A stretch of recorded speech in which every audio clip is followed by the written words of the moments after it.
সম্বর হরিণকে ভারতের সবচেয়ে বড় হরিণ বলে মনে করা হয়। বিশাল শরীর, মজবুত শিং আর বাঁচার অদ্ভুত কায়দার কারণে জঙ্গলে বিশেষ পরিচিতি রয়েছে। ভারতের সবুজে ঘেরা ঘন জঙ্গলে হাজার হাজার ধরনের পশু পাখি পাওয়া যায়। এটা শক্তিশালী হওয়ার সাথে সাথে চতুর এবং কুশলীয় হয়ে থাকে। এরকম এক ধরনের হরিণ পাওয়া যায় যাকে ভারতের সবথেকে বড় হরিণ বলে মনে করা হয়। নাম সম্বর হরিণ। সম্বর হরিণ বিশাল শরীর, চালাকি এবং ক্ষমতার জন্য বিখ্যাত। এই কারণেই একে ভারতের সবচেয়ে বড় হরিণ বলে মনে করা হয়ে থাকে। বিহার সরকারের পর্যাবরণ এবং বন বিভাগ সম্বর হরিণের সম্বন্ধে বিস্তৃত বিবরণ দিয়ে থাকেন। সম্বর হরিণের বৈজ্ঞানিক নাম হলো রুসা ইউনিকালার, যে শুধুমাত্র আকারেই বড় হয় না, বরং বিপদে পড়লে এর অদ্ভুত ক্ষিপ্র কুশলতা চোখে পড়ার মতো, যাকে দেখে শিকারিও ভয় পেয়ে যায়। সম্বর হরিণের গায়ের রং গাঢ় ছাই রঙের হয়ে থাকে। শরীর ঘন লোম দিয়ে ঢাকা।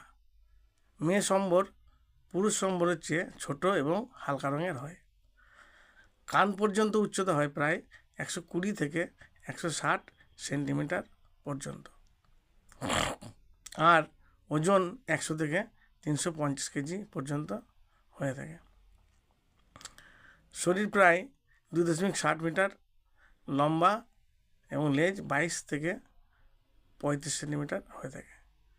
খাদ্য হিসেবে গাছের পাতা, ঝোপঝাড়, নরম ঘাস আর বনস্পতি চলে। একে নিশাচর বা মায়াবীও বলা হয়, কারণ এরা দিনের তুলনায় সন্ধ্যা এবং রাত্রে বেশি সক্রিয় থাকে।